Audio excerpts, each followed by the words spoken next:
pour mupepango ndele uta na ndule Allemagne tozana na ndule na Allemagne siko ndule ngo toyebi soto nyonso nde ezalaka ndule to bandia siko depuis twazate pour depuis tu peux ba période on pena vie bazai moi bien depuis twazate sali ke ndule tiers mo depuis tu to munega simana azoleka na bulke bana mai siko na bulke vie awosa esprit aboudé vieux baluka atanga mona bamunga R9 abua juillet a représenté mon podium depuis tu as bini ambiance ça le banimani or que décision ya académie ils ont moins parti wana donc bon do ba samba na banani ça va bon bien té donc campagne za ke ngana lala na ba shege kutu ba shege ya oshwe ba yoki yango je me souviens na rep boye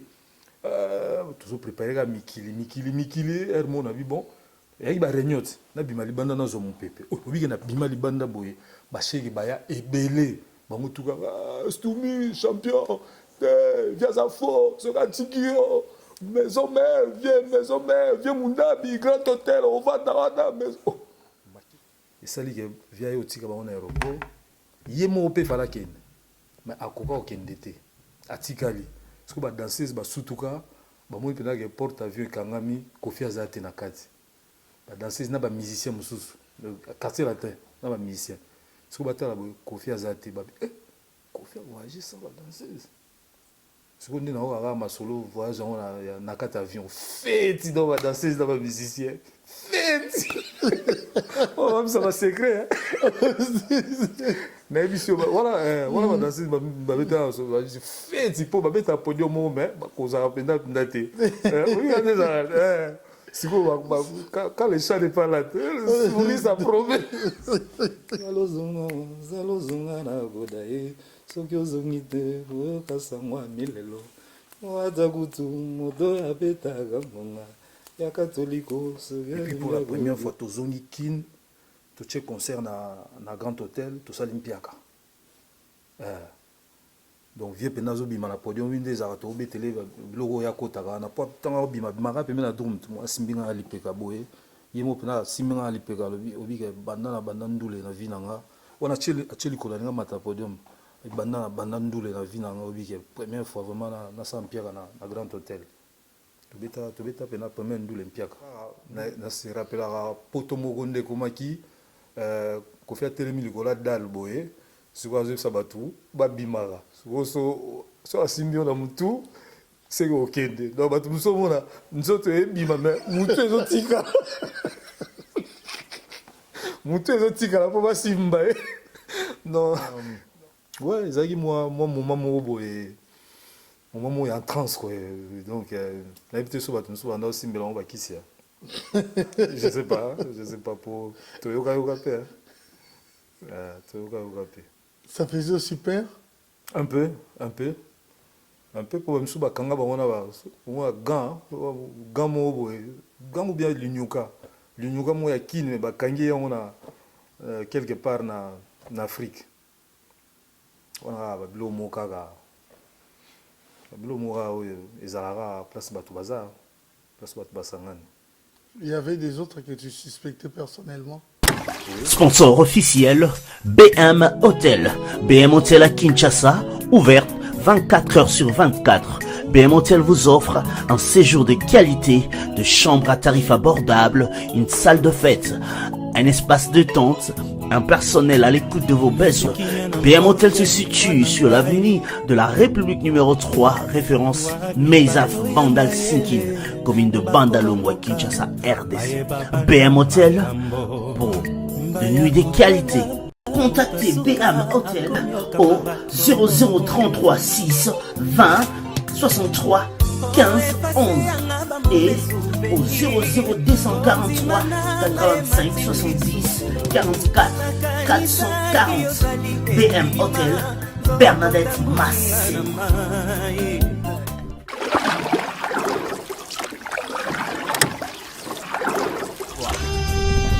Cette émission est sponsorisée par Papy Leroy. Dans cette émission, mais comment pourrais-je commencer cette émission sans pour autant déjà remercier Simpson et Sélécu à la prise de vie qui réalisent également cette émission. Vous savez, la série continue avec l'histoire des artistes dans Quartier Latin, c'est qui leur histoire, comment est-ce que les cas ils sont là-bas, ce qu'ils ont vécu na quotidien na bango yango wana nde baobetela biso to continue. Vous avez vu d'autres artistes et baleka qui aujourd'hui c'est lui qu'on a surnommé J Capella, esthétique, champion du monde.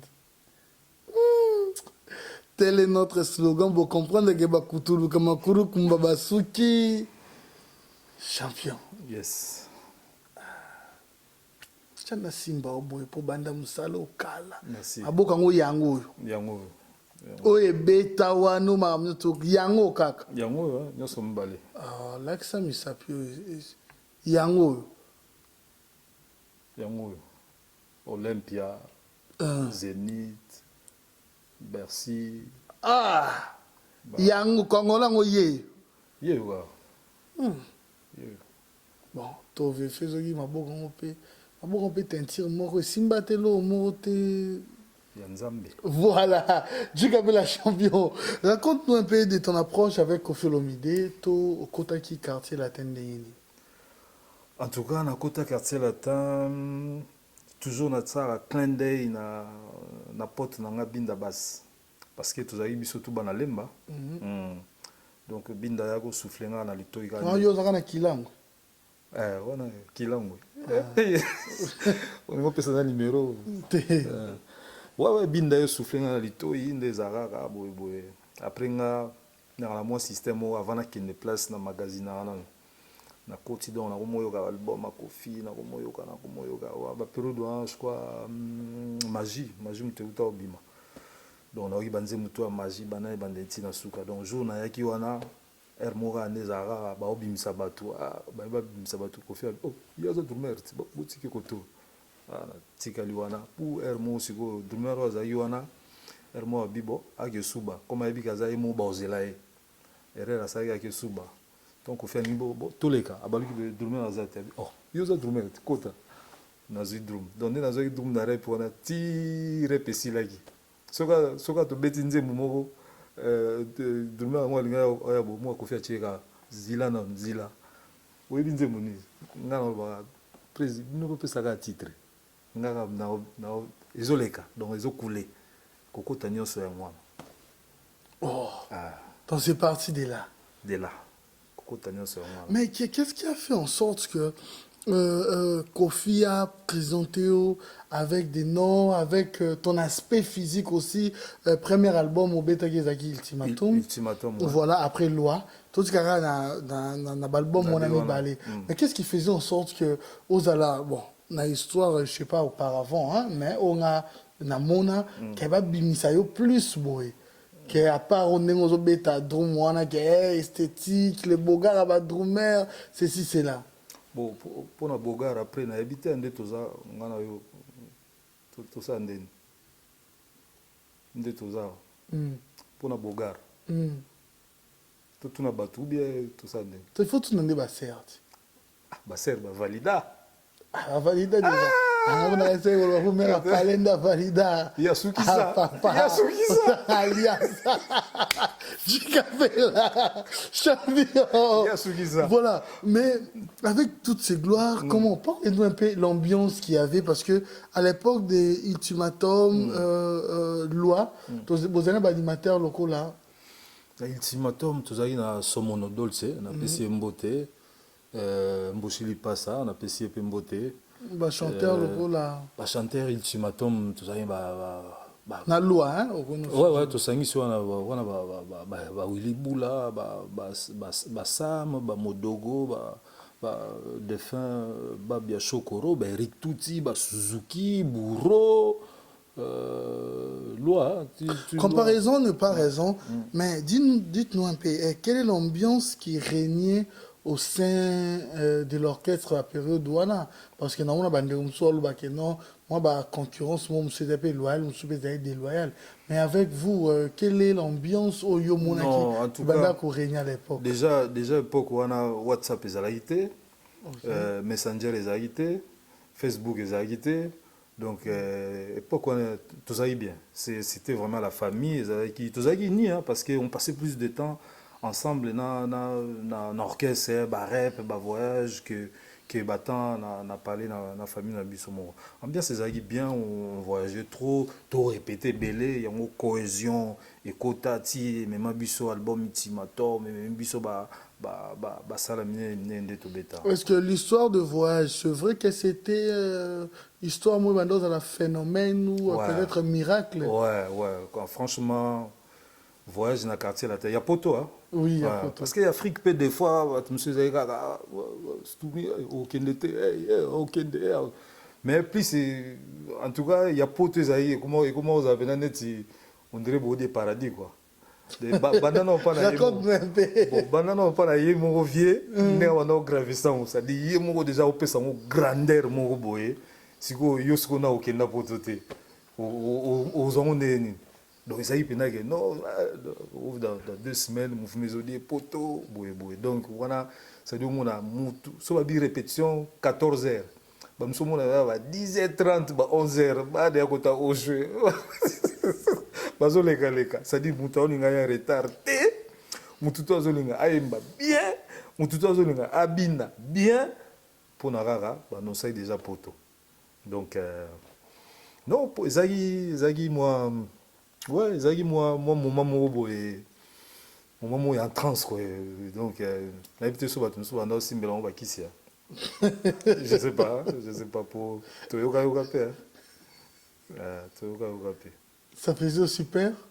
Un peu pour me souba kanga bango na gant ou bien l'unyuka mo ya kine ba kangi on a quelque part na Afrique wana ba bilo mo kaka bilo mo ra ezara place batu bazar place batu basangani. Il y avait des autres que tu suspectais personnellement? Oui. Comme qui? Ah non. Aux alisanga banganga te ado. Bata ba suspect bala yi. Oso taliga face. Pardon. Ouais. Na face kaka. Mais ça arrivait aussi. Pas monsieur pena lié so azoli omona ba. Obiga. Mutu lié azoli mutu biazo azoli bilo. Ça arrivait, bon, non, ils vont quand même quelques jours avant tout, ils vont dans un aéroport, au moins, il y a des masses, il y a des un aéroport, il y a des places où il y a des en tout cas, à partir de temps, on a côté des alliés, on a en avance. Même l'histoire, il y a quartier latin et l'exhibition, tu me soubatika, on a beach, même on a aéroport, bazongi.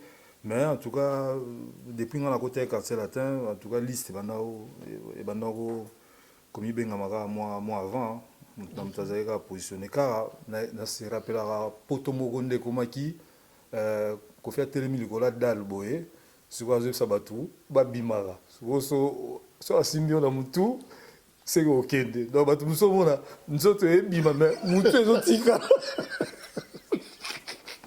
mutu ezotika la po basimba non, mais on a passé de bons moments. Ok. Maintenant, raconte-nous maintenant, cette histoire s'est tournée immense. Hein, quand tu as joué l'Olympiade de Paris, peu après, moins d'1 mois peut-être, vous avez encore joué les Zéniths de Paris. Celle n'a batterie. Mais quelle performance, quelle... endurance, énergie, sur n'importe quoi, on a le sel. Non, ils ont fruit il y a travail, tout ça depuis Nakin, depuis Naoche, tout ça ba répétition belé, tout ça ba tournée et belé. Donc après ils ont conscience, conscience parce que si tu as une qui nous a qui est représenté Olympia, tu vas qu'est-ce qui est représenté Zénith. Quand on a Poto Aliboso par exemple, Jean-Jacques Godman, on a un studio, tu vends des boys, Jean-Jacques Godman à l'équipe, Mr. Kofi Bazaka, oh, bon, mon grand musicien en beaucoup. Mais le so mon Jean-Jacques Godman, sur le cas, vous attendez moi photo, moi selfie, né comment. C'est-à-dire que tu vas grandeur dans ma camoté. On a beaucoup travaillé dans Kin. Tant que tu es poteau et donc il faut surpasser quoi. Il faut rendre oyo même na poto, rendre yango crédible. Vous comprenez? Rendre yango crédible. Yango ça là que ba énergie, ba endurance wana et ça là que concert et betama ndenge betama. Mais lo que marquanga tant na comment poto ezali bah moni so bozo bongisa ba instrument so bozo la sound check ba blo bah tout ba installateur bazali wana oyi biso na kine za soki muta bongisilo ba singa ou bien a chelo bafle wana ba kota suka otaloka boya ti ça osane tu olomba e bani bani donc to ya poto iloko boso mundela comme ça nga yango na donc so ibise ka singo ezo gêner donc longola no singa na kia bongisa mwa cheba scotch bani bani siko ngata ba osane wana na suka na boulot ndire il faut na lomba orgue qui mundele donc abongisa tue à l'aise en tout cas tout beta bandulu wana ba condition l'Olympia, un concert magnifique. Ouais. Quelle était la différence entre l'Olympia et les Zénith? Zénith est comme plus fête. Zénith est comme plus on est qu'au fêter Olympia. Mais Olympia ça y pena ça y on est beau passer bac quoi, on est beau ça examen d'état donc c'est simbité nzela et aux amours compliqués. C'est simbi en tout cas fête na fête. Donc différence c'est qu'on a Olympia on était concentré. Bilo tout au préparé qui tout ça qui on vraiment tout l'année on vraiment la loupe. Après Zénith ouais, tout béton mais c'était plus vous a libéré quoi. Ah ben pourquoi là tu es aussi parmi les conseillers qui murmuraient à l'oreille du chef. Ouais, je pense ouais. Pour déstabiliser les autres parce que dans non, pas forcément. On a vu que tout ça on a voyagé na Togo. To beti ndule le pose avec so beti lobi nango aucun hôtel pavier aux ubala la musicien ah oui au futa bango ban oh étant qu'il y en a ni chef d'orchestre bon Tormi Jawana ok ça va on a nazela ah betara liso ok pour obi o ba mimia donc ça là que to beti ndule ah bon combien par ndule bandozo bon ba wana to za no mo ba $100 ok $100 nous les sili le nango ba 10 heures na ken hôtel pas vieux tout déjeuner moi mouké tout côté na chambre misi ba enveloppe après ça ouais intel on ce qu'on foutait sur na franc français après si 500 francs français na valeur ya $100 donc na nango na pesi ba musicien bani bon ba musicien musu na nega ba enquête na bango ba yo comprendre que pour et ça la $100 il fallait la 600 francs français donc ba 100 ezangi to beti ndule ce que le lendemain on a que zola ba yebsinga ba bi yebsa vie $100 et ça la 600 francs français donc fa abaksa ba 100 ya ndulo yo na 100 ya ndulo le ka kiwa donc on a qu'un hôtel pas vie des alara na comme na puis presse ba mise ba réclamer pour ba $100 $100 et ça 600 francs français. Oui, on a autant la tiki atalinga atunga bana ba lo bon quand il faut ba misera abina ba ma comme sugu di yudu faut pas kuto comme cela ngo faut sugu sa ngoka akuna abmisino mo demo boy a fini ngai après ayo ba et puis ça on a changé dans la bateau terre a changé la monnaie na seni na suka ba 500 na ke pesa ba na zina moi 2000 na zuzu et ba ça na compte voilà voilà l'histoire ne change pas. Je pense que vous nous suivez de partout. Un grand merci déjà à Alain Kibala, le grand peintre. Un grand merci également à toi. Un grand merci aussi à Babimbi Boss, lumière de Birmingham. Un grand merci à toi, le boss, l'unique, et les sels, la lumière. Babimbi, un grand merci à toi. Profiter, voilà. Merci. Na pesa ka to bando sa yo au pesi na répliquer. Na pesa merci na couple Prince Tukuzu na Montréal pour ba yamba nga bien na ndako ye na mwasi na ye Clarisse Yav. Simple mais beau. Ah, Clarisse Prince Yav. Toukouzou. Ouais. Spécialement pour toi. Non, moi, si naïe Clarisse Yav. Ah, Toto, Clarisse Yav. Toto, Ok. ya Chaba. Voilà, merci beaucoup Prince Toukouzou. Et de là, Nayambaki Ndegono son nom. Grand Sans frère. polémique. Grand frère, non. Bon, je parle artistiquement. Ok. Voilà. Nayambaki Awa, collègue Nao, à quartier latin. À Betty Histoire, Moko, premièrement, c'est la première question aussi. Il y avait un moment, le groupe Bino Nyonso, vous en avez eu marre de Kofi Olomide, de son comportement dans le groupe Ndege Bando marché, parce que Bando sentir que bénéfice n'a Bino par rapport à au Bando qu'on paye ça, rendement dans la rémunération, et Bando aux alamoukier. Pour nous préparons de uta na ndule Allemagne, tout ça na ndule en Allemagne.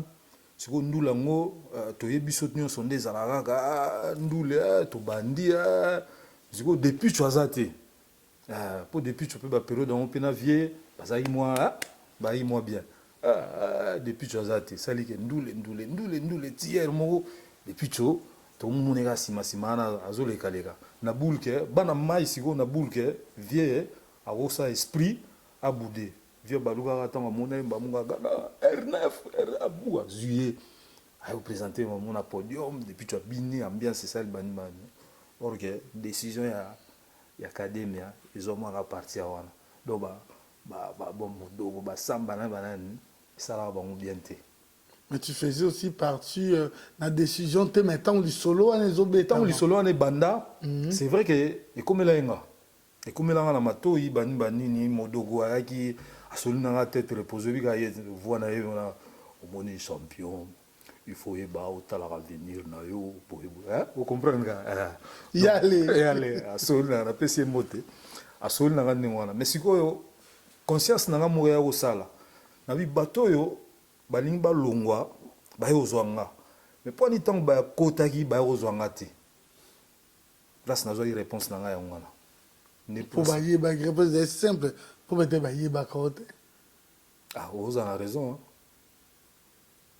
vous avez raison mais yo qui badinga avant tu n'étais pas d'accord avec eux au fait nazali d'accord na bango te na mona bon tolongwa po tolanda nani tolanda nani ngata on a ina kishasa na otala Kofi na télé ezaka ne to mona ba to bana mona ba Johnny lelo que son nom repose après vieux Johnny siko na kuma beta na Kofi voyage ga moko mi balé na sa na kinde wapi na tala ina carrière na ina besoin na sala vraiment na sala carrière na et on a eu décision de ne pas quitter quartier latin. Est-ce que tu es aussi parmi bateau ba rêver ça ka histoire ou n'est pas Kofi Olomide? Non, à quoi apprendre en moi quoi. Depuis tu étais parmi? Non, je sais pas, je crois pas. Azagité. À quoi apprendre en autant et ça les voyages comme aussi là photo kita je crois Tanzanie ou Kenya bato batikali et puis bato musuto kita na bango Afrique to beti pe bandu l'Afrique wana tant to mo bonga mato bima ba Lubumbashi ou bien ba Zimbabwe ya to mususu ba bendani susu on est dans nan bato ba arati Afrique za ina no modogo na sa mondire na mboshi to kita na kini modogo na sa. Ok. Maintenant, à partir de là, je pense bien bato ba kei et au commis chef d'orchestre. Tant to zongi kinoa. Toi, au commis et ça faisait depuis tu as dit nan, c'était pas lui le chef d'orchestre? Ye ba chef ko neta jonanga. Masolo na obeta ba imani mwanza, ba imani mwanza. Mais qu'est-ce qui faisait en sorte que Ye apparaître plus comme un chef? Yo mona yango. Qu'est-ce que moi là? Et ben non mona. Non moi là. Bon mona na ta. Ba tutu ba petit mususu na kutena bango lelo. Chef na biso. Bato ba masolo ba Jerry Kiaro ba Aimé Chindela ba Kelisha Rosto. Voilà, dites-nous un peu la vérité. Et bato mo bo travail na bango. Bo message na bango quand même hein ba image mo vraiment ya groupe ba qui quel était l'état d'esprit de Kofi Olomide? sincèrement. Il était vraiment aussi abattu Ouais. à un niveau... Ouais, ouais. Non, il était mal. Il était mal, un peu déstabilisé. Et puis pour la première fois, Tozongi Kin, tout ce concert na Grand Hôtel, tout ça l'impiaka. Donc vieux penazo bima na podium winde za to betele logo ya kotaka na pas tanga bima bima pe na drum moi simbinga alipeka boye yemo pena simbinga alipeka lobi obike banda ndule na vinanga wana cheli kola nga mata podium banda ndule na vinanga obike première fois vraiment na sampiaka na Grand Hôtel to beta pena première ndule mpiaka ndule za bo uti mikili obeti ta musu ya 10 francs na ba stade ndeza mais au seul bobeti moko ya VIP to beta mpiaka to ça vraiment a déstabilisé et ça va peine bien te voilà. Vous avez recruté artiste, vous avez recruté comme qui artiste? Au fait, quand je dis vous, hein, quartier latin. Tant que tu as une poto, ça aussi ça fait partie de l'histoire de l'académie et pousse parce que tant que tu as une poto en faisant la tournée, obligatoire, téléphone, petit baoso là, quartier latin sous déjà répété en akin. Tu vois des manières à guerrier donc combattre côté bimi ermoga prêtre obligatoire nazaina rep non rep pena mouvement bazo répéter banini. Yango pe ça fait partie il y a décision il y a académie kende pour na kini on donc sam modogo musu bazakuna bajikapela musu bazakuna donc orchestre mo meza kuna donc muto azaki na moi confiance sur soité en tout cas musu yango na batrangala donc tant to komi to kuta ba mise belé ba mise belé notamment ba Chikito ba mamale non mamale to zaine déjà ba Gibson to kuti ba Gibson ba Soleil ba Fali to kuti ba Alain Kabobo ba tout na boze ba Kombo ba Mustafa ba groupe pena donc na ba fille na ba garçon ça dit quartier là de comment répéter ndé moi là équipe à Poto et na équipe à Kinshasa moi. Comment tu te sentais artistiquement? Non, artistiquement parce qu'il y avait des autres mais ça n'a qui a qui il y avait seulement ces talents qui étaient facile obiga musicien déjà obiga musicien tam point de mande connaît musicien ils ont toujours passé si go talaka bino bouti poto boye donc bateau déjà ba comment répéter na kin na bité so assurance nini ko faire pesa bango ba zara déjà na tendance moko neti kaka ba buda bato poto. Vous comprenez? Comment yo sala neti mais ko faire zoom ça bango na nzela et bango moni bato na o bazana nga ba uti mikili ça dit bango nde nanu après nde to bando crier un tel rejoindre un tel joueur donc équipe A na équipe B mais parmi nde to zagi wana ouais zagi na moi bankoko sokaka mais biso ezaki moi esprit ezaki déjà ouvert obi boye ba poto déjà esprit ezaki moi ouvert boluka kaka musalaka bosala endimama batu basepela après kama kati wana boke bobeti Bercy ouais na classe mususu na ba artiste mususu oyo il fallait s'adapter na bango par rapport à oh déjà okutaka na ba oh s'adapter na bango la majorité ba longwa ba kinda. Parlez un peu de l'histoire de Bercy. L'histoire de Bercy.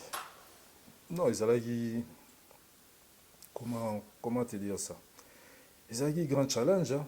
Ils avaient vraiment un vrai challenge parce que déjà tout le monde là nani oya y compris nga Bercy na betanga moko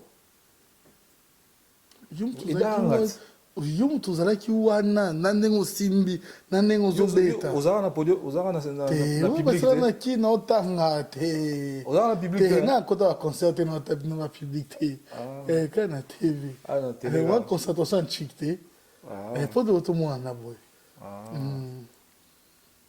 anabeta Bercy nga moko emani mwanza anabeta Bercy nga moko ouais donc non justement troisième grande salle Ouais. Na pareil. Obeta ngo yo moko. Na beta nga moko na esprit te que o na kangi na bloqué soneni non na esprit que tant tozo sa ba recrutement na kino wana tozo beta bandule ba drumer bazoya na esprit ba beta mais tant ba nde ba so seben mo ba beta na bango mais so ko minzembu ndenge ko fait beta la banzembu ne ndenge drumer fo beta ngo en tout cas et banda ça ba tout mon kokoso yango mona drumer soka ye mona ba période moko amona na soute mona yango ne ba période ngo na yebite so ozali parmi bato kino ngana na kisi banini ke drum wana kiti wana so ovandi esa so neni obiga ba rimera ngo ba période ngo on ndimi je n'ai pas rimé honte ke na na gwa oh meka c'est bon quand c'est bon yo ya baninga bana mona ba face na ba we changer bon ya yo moko mais beaucoup mi bobeti Bercy est-ce que il y avait des artistes au babandé ko épaté na génération Bercy c'est-à-dire ba artiste au babeta parce que bon artiste était chanteur ba chanteur babandé ko épaté na quartier latin oui na quartier latin ko épaté nga ko kamusanga au terme de ma voix au coyer mbelo non en tout cas non na quartier la thèse aika tango ye ba kaka ba bina kaka ndi makambo ele kamikolo ba kenda kaka quartier la thèse ine wana oye kaka ozo yemba ozo bina après qu'on filme tendance déterminé. Mais est-ce qu'il y avait des artistes aussi au Badaï choix dans le sens que oui, Kofi est un patron orchestre, Azane, mais si ça dépendait que de toi, peut-être cet artiste non. Non, on est dans l'histoire, peut-être ton solo, non, on est dans l'histoire. Banina Betty, on est dans l'histoire. Non, je préfère pas. Je suis désolé. Ok. En tout cas, ce orchestre, on a été.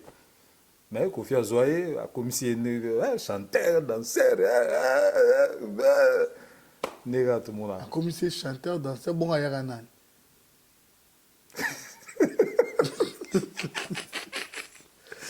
En tout cas, c'est orchestre là, tous les gars, pardon. Chose en vérité, mon qui on a Italie, ouais. A profité d'un peu sa mise John Passou, mon cher ami. Mais qu'est-ce qui a fait en sorte que quelqu'un a bêta le Kulayo, à Zaloyo, ne fracata face à Cambodge, Titina également. Mais Titina, c'était déjà un grand Cambodge. Comment est-ce que Robé ta généricité? Je regarde à toi, quand tu as yo. Babimsa un peu babimsa na session ndo betela bato boyo ki oh sous enfant na babimsa boyo yo bazo découvrir en étant tout sombre. Ah ouais. Non, j'étais aussi mécontent de ça, sincèrement. Sincèrement non parce que avant de au bet album One Frakata il s'est passé des choses na Kinshasa on a déjà makamboleka qui comme ils arrivent que moi équipe moi batu moko ba comme ça là moi contre boule quoi ba comme ça netka ba diminuer nga vous comprenez pas ba comme ça netka ba diminuer nga donc na ngolu ya nkolo kaka na miracle nzambe kaka nde sala ke bu na ya nga pe poto batu banani obeta biso bien c'est une histoire eza passé ce qu'on juste relater biso c'était dire quoi quelle incompréhension ma période na chef d'orchestre Kofi na poto ce président zate premier ministre mtu a gérara donc biso chef d'orchestre a ineti bon premier ministre nga siko na gérer ba rap bani na rap petit na mo ya pembe bo ya bogara banda ya obeta donc petit mo bo chiko na che azobeta mista nga Spinola Jatans pe ba période ngo azali na latino mo na OPCP place imba penzembo est-ce mo be oyo bato ya so repeza bato mo ba otata bino na musika boye bato na ba dongo miso mo ba otata bino boye tant ka rep aussi là ba ke bazui président champion commission orchestre net ya baluba azui drummer mo ya pembe spino mpe kaka moto azoyemba bato mosusu bazoyemba te baotinda baosolana kofi ndenge wana nazonga parle na butu jour mosusu kaka telefone ba esone vie rambo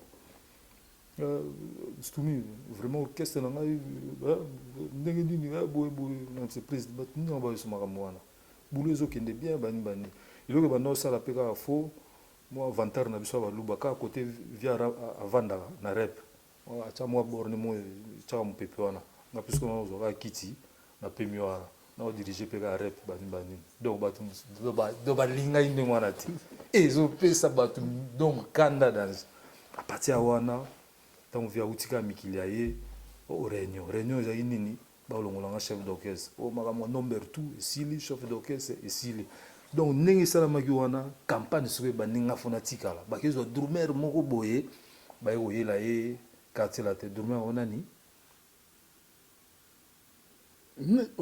yo mambo ese mon orchestre na bino ozobeta lisolo wana drumer yango nani Petit Cambodge nde baye oya na ye neti kaka sikoyo esali ke barep makambo tu ekende nga namona kini dikando nazwa bafilme na nga na mosika nazwa enregistre nazwa analyse en même temps balongolo batieni un chef d'orchestre fali chef d'orchestre nga nazwa analyse bamakambo en même temps baguerrier na nga baza baemani mwanza bazogere baotala makambo bageri soki bani bango baokotala kati ya terrain bazoyelanga bainformation eza nde boye donc campagne eza kaka ke nga nalala na bashege kutu bashege ya oshwe bayoki yango je mosuka na rep boye tozoprépare ka mikili hermo na bi bon eyaki baréunion te nabima libanda nazwa mopepe obike na bima libanda boye bashege baya ebele bango tuka stumi champion viens à faux soki atiki yo maison mère viens mundabi grand hôtel ovanda wana maison makelele kota ti na kati ya bureau vie rambo abima na bureau atuni mpo nini bametre babisi te champion moto aosola na bashege donc rimer kutu te donc babe oni 12 ezali donc stumi aliama mais guerrier que je suis esali kaka nde esali wana kota suka vie moso akomotunanga stumi sikoyo tosala ndeni drumer tosala ndeni mepsi oyo mouvement na yo soki omema de drumer abi te nabengi yo mpo apres nga ezala yo ti mpe ti oyo tosala ndeni vie modogo mista na ye azali wana fininga ya likolo atyenga boye atyenga de c'est-à-dire non bokende kaka de mepsi non todeka biso de ok bon yo kende annonce ke départ lobi na 8 nga te vie waya apazunga na liboko buro tunaka buro jour ozwa buro tuna ye buro abima asalanga mpena signe stumi olali oke minute wana nga communication na au-delà yo ta bato bakisi nde bazala au-delà oyo kanisi bato na communication basira yo mambo anda osala nga minute wana ntongo baosala baréunion wana natika na biso nga na okoze nana nini na nani omoni komona nde komi kilo nzambe akoboma esumu wana kaka en pleine émission boye ezo na ntango akala nini mbelo kweyimbamo tanga kombo eleki bakombo tu tanga yango yawe omoni yuwe te me yawe voilà na biso zana sisa lisolo mpo esali kota suka via bimi asali annonce banini lobi nango voyage tokomi tobeti Zénith mo tobetaki wana après Zénith wana il fallait États-Unis ndenge ndule betamaki vie mo akomi ka so abaluki atalinga donc sourire esengo kosepela ndule nga siko nazwaki déjà bafuite bapeti batianga déjà bafuite tu nga siko esprit na osekise kutu te tozobeta ndule mo abaluki mona ye mo atouché buru atali oyo ka champion te na comprendre ba gena nga li tout lobi nango aéroport Roissy Charles de Gaulle na liste ya bato ba États-Unis na zate moye na aéroport ye mo kutu mutaye bisinga stumi to na komi ye mdaiso ya oui billet na ngai pona ke nango États-Unis ye mo abimisi ba mongo batiaki ye asombi billet na nga sur place yoka lisolo bien bato pe baolanda ya latino balanda pe asombi billet sur place tokoti mpepo na badanseuse na biso baperiode wana bachampagne bakorando banibani états-unis tokomi tobeta bandule banini retour esali sikoyo lokola asombai billet na nga sur place retour na nga ezocorrespondre te na retour na bango donc bango neti fo bakende lelo totya bango fo bakende lelo na ba 11h nga billet place emonana kaka ba 19h kozolanda toza na New York après tourner esali ke vie azwi palpite nazangi stumi masolo mosusu babetelo badanseuse mosusu babetelanga esali ke vie aye otika bango na aéroport ye moko mpe fala kende mais akoka kokende te atikali siko badanseuse basutuka bamoni mpena ke porte avion ekangami Kofi aza te na kati badanseuse na bamusicien mosusu quartier latin na bamusicien siko batala boye Kofi aza te babi Kofi avoyage sans badanseuse siko nde nango kaka masolo voyage yango na kati avion feti donc badanseuse na bamusicien feti bamisa basecret nayebi si wana badanseuse babeta feti mpo babeta podium moko me bakozaka mpenza te sikoyo quand le chat n'est pas là souris sa promet vie atikala na bulke nga na otika na États-Unis akontrolanga géranga titi mais obike so ozovoyage air mo ekomaka fu bokabwana so mutu mo azovoyage moko avoyage te air mo ekoma fu tokabwana donc wana pendant makambo wana esema kuna na pe po badanse na musicien feti nayebi si bonne année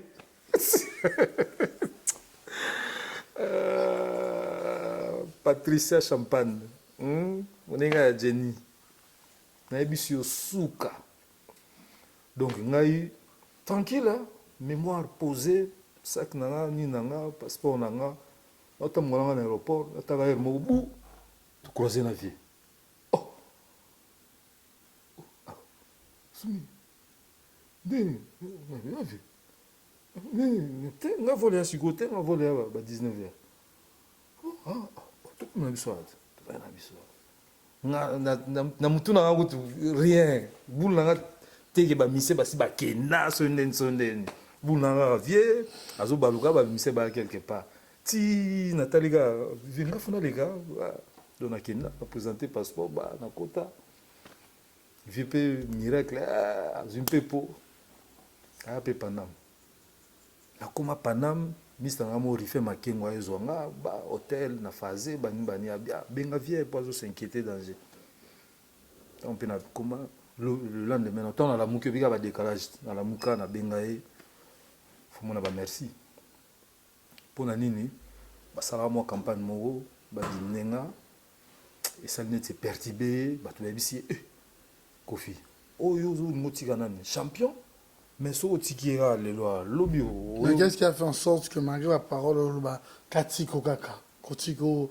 parce que fin de fin tu avais quitté le groupe quand même non atika matin non Kotiko était dans le sens d'un voyage mais fin de fin bokabone quand même pona longwaki yo moko pona longwaki nga longwa quartier latin en plein succès peut-être peut-être parce que mon est déjà générique yo zawana batie mutu mususu générique nga ezaki makambo générique te ezaki makambo depuis kin po moni tango nde tolobaka nde bisolo kaka ya fidèle kaka nde boyede mutu boconquérir eloko nde kaka bambila bakotaki prometaki mutu yo ozala premier ministre ete batio siko premier ministre te batio bakomi so neni ozalaka na mwa mécontentement nde biso ozalaki wana to défendre quartier latin po bike na masolo ya miziki badrumer eza mpona mibwakela bafleur te mais badrumer bana obeta masolo na bango te mais bapériode moko ntongo na koti na ye na mwa bisalela na ngai banda osalasala wana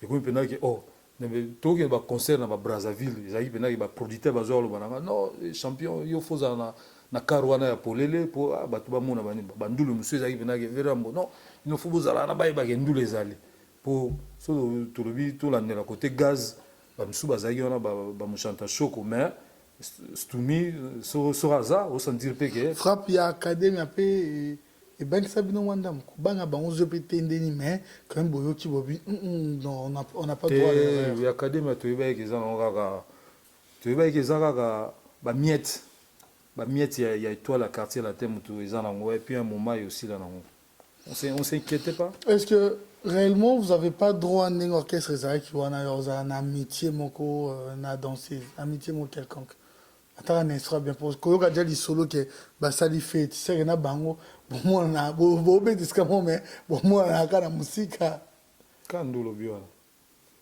amitié ndeni ke beaucoup na libanda na babar te so ina moi ba ben on règlement d'ordre intérieur ina moi règlement surtout on a respecté que y a danseuse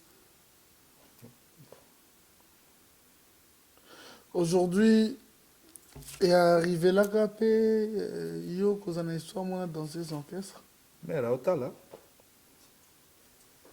mère otala ah mabi ya moto ba vie na ezate na ndenga respect mère pe ayoka jata di solo ya ex moko que bon zero za danseuse bo mutu nyo wazanga ba ex kasi ko yo ndiko lo bisiko ndiko lo bisiko papa to ke na ndenga danseuse mutu nyo wazanga ex to ke no ko na ndenga danseuse te na ba danseuse ya équipe na respect.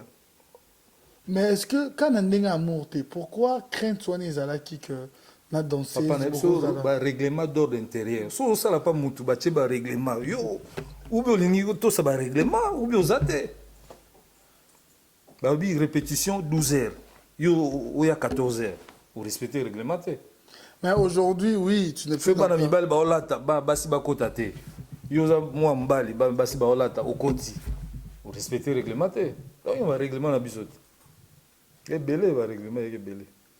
Par exemple, règlement, on a Willy Boula, tout ça, règlement n'était. Willy Boula? Nandeli?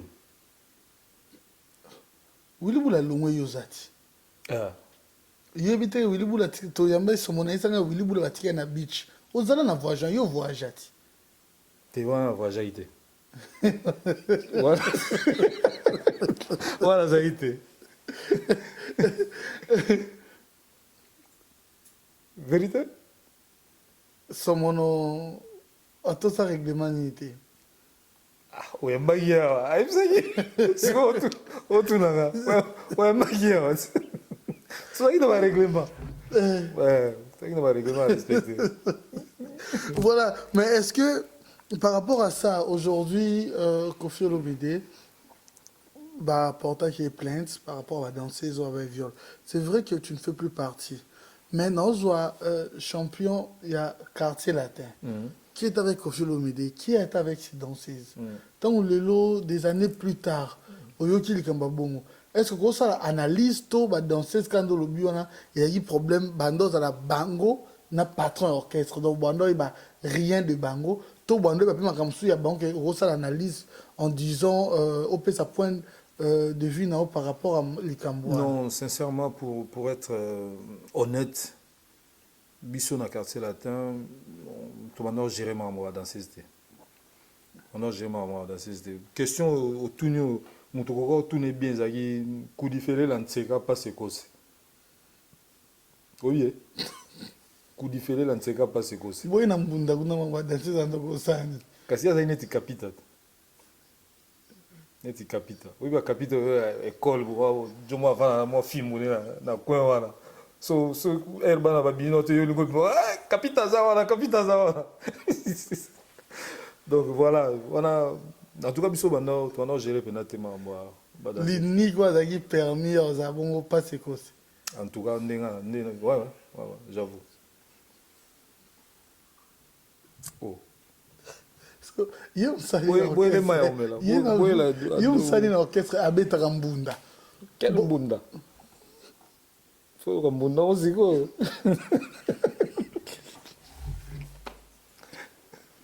Champion du monde. Voilà, doma omela.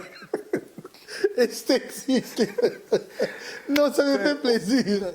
Moi, ma solo, yo, bateau, bateau la biso, bamsou ba la surprise, bamsou ba oseka, bamsou ba mona neti. Non, toujours solo là, toujours bête vie na biso parce que quartier latin, c'est notre vie. Ngai, en tout cas, nazara jeune, na oke banchiki na nga na obeta bale, ponga na obeta bale pe danser, baninga do kola na bango to beta na bango baebi, marambo na zolo. Makolo moi na. Ah, donc bébé Chico. Oui, bébé Chico. Oui, bébé Chico. So tout bébé Chico, avec so kombo ba na obenga ngata na obeta bale.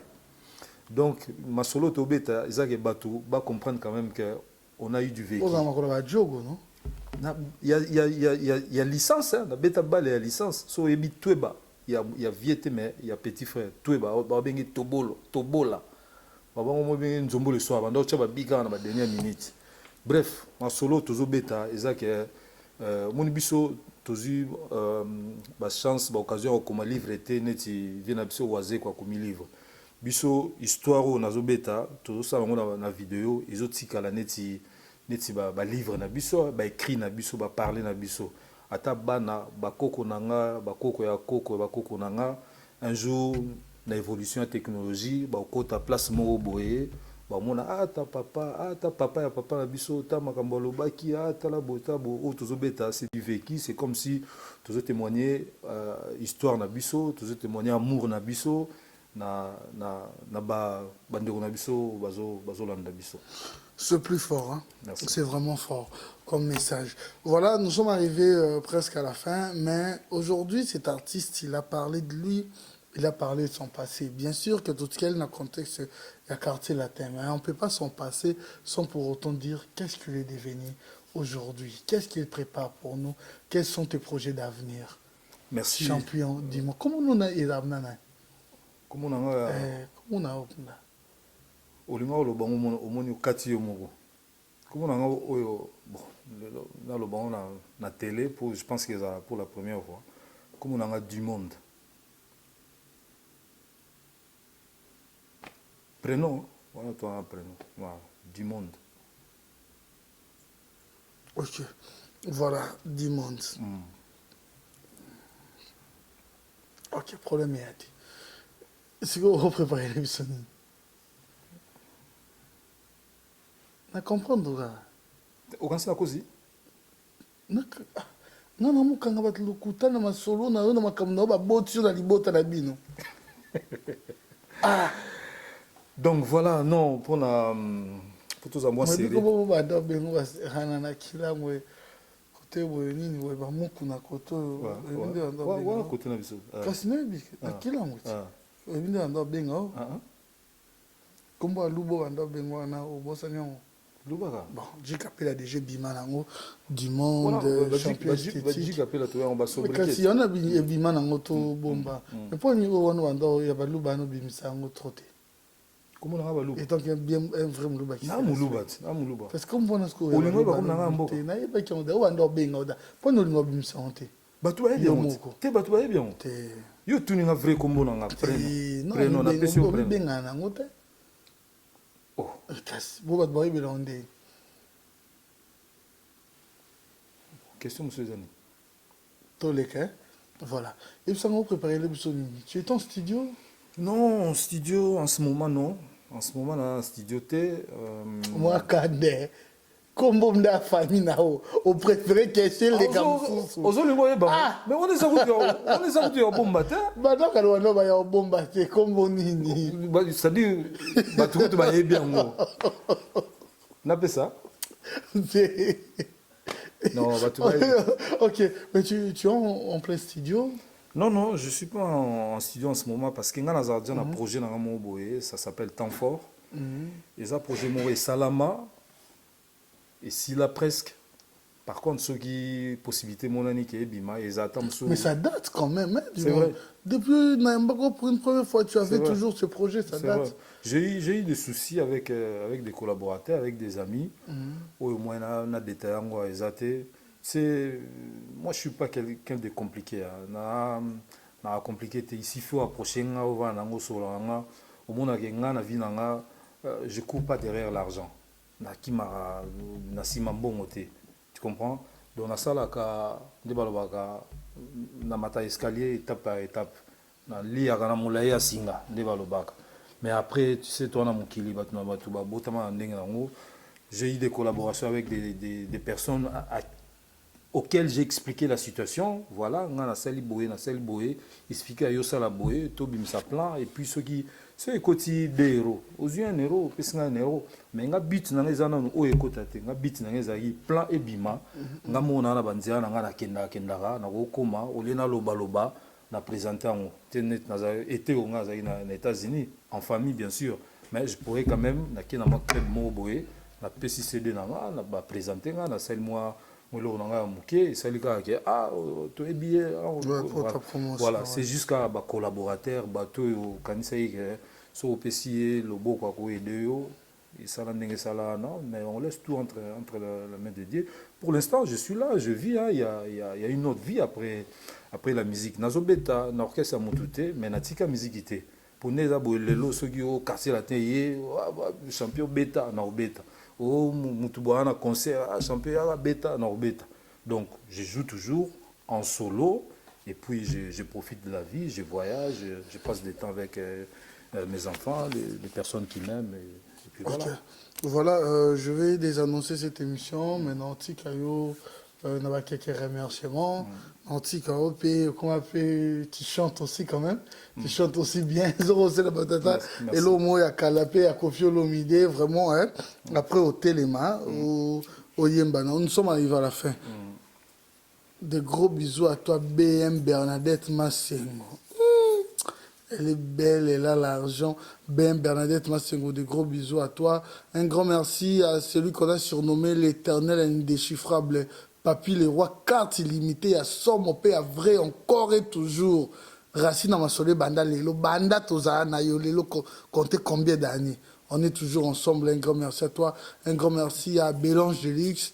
Autrement dit, Bélange Ngunza. Vous nous suivez de partout. Hein. Des gros bisous à toi, Maman na Prince Abinoam. Un grand merci à toi. Un grand merci également au prophète Konde Polo Dominique ainsi que à Maman Safala. Rendez-vous chaque dimanche dans l'église de Banzam et Poto Sambela. Mais comment pourrais-je terminer sans pour autant dire à celui qui reste des années, l'homme selon mon cœur a toujours Simpson et Célé qui a réalisé cette émission. Un grand merci à toi. Droite Nanga Nelka Bafossette, encore et toujours. Baro Tangara, Baro Lembaka, on est toujours ensemble. Gauche Nanga, Rihanna Domingo, Saint-Ty Picardie, un grand merci à vous. Bandegosko Oekolanda, Erozalanani, et continuez car vous pouvez toujours nous appeler pour vous payer sa idée parce que tous les artistes sont dispo pour partager na bango histoire. Donc vécu à mon orchestre et ça c'est l'ondenge ya zobeti là donc to kende nango bongo et histoire et zo kende bandeko pe on participer peut-être na numéro na hote au contacter biso to solo là. Sincèrement, je suis flatté. Sincèrement, je suis très content et merci d'avoir accepté mon invitation. Merci à toi d'avoir pensé à moi. Voilà. Oui, Bibiso, tout ça quand même, les oubliés, hein? Les oubliés. On peut dire ça comme ça. Ouais. Mon génération, ils ont sous jeunes, basure, élèves, tout ça. Mais on est là, en bonne santé, tout va bien. Merci à toi. Na bengio lelo, oye pega lelo. Pour lobio, ezaki complot. Mais comment complot? On doit bengier lelo, ayeka lelo. Yo mo lobby parce que limite ça pour dire je n'ai pas chabino na niveau mo bena respecter bino mais moi tu n'as pas besoin de le bamda mon musicien et je ne sais pas mon musicien congolais à mystique. Non, en tout cas, encore une fois, merci Nayo, merci d'avoir pensé à moi parce que ça me permet merci beaucoup. Oh voilà, j'allais d'ailleurs oublier. N'oubliez pas notre rendez-vous sur B1 Télévision chaque samedi à partir de 21h30 et la rediffusion de cette émission c'est le mardi à partir de 12h30. En direct de Kin, na B1 Télévision. Ah d'accord. Oh. Pour moi, j'ai niveau mutoko boaka awa, il faut libanga de jefanda. Nani okota nani okota. Non, natika makana ba pire nga. Natika pena na bato mwene na boye. soki ezalaki Emani Mwanza te na nga nakomaka te. Merci beaucoup. Emani Mwanza aussi, hein, clin d'œil à toi, clin d'œil à Alain Kibala pour terminer, ainsi que Babimbi Boss Lumière. Hein. Un grand merci à toi. Yolande, la patronne, Yolande Boss depuis l'Angleterre, Londres. Et moi, je vous laisse. Félicitations et un grand merci à mon ami Papi Mboma. Nga pe naza na Yolande Bokoko na Villeneuve Saint-Georges na Cocotte Mangungu apesi bino bambota trop. Donc merci vraiment na bato yo balandi ba commentaire na bino ezala ba commentaire moko ya bolingo ya paix parce que toyebi congolais alingi kaka te tolingana bolingo. Merci na opesa moi mbote na nga na mista na nga John Pasu la stabilité azana na Mons nazo pesa mbote na Prince Tukuzu na Kelisha Roston na Emani Mwanza na Jerry Kiaro nazo pesa na mbote na Tofla Mubamini Ciseaux d'Or Pichu Mwenge Chipo Kongolo nazo pesa mbote côté ya Australie kuna pa ya Ben Benito. Donc merci à trop pour nos sepesara batu ozo renega zalozunga na godae soki ozongite kasangwa milelo waza kutu modo apetaka monga ya katoliko soki alimbia goyo ngana mote etado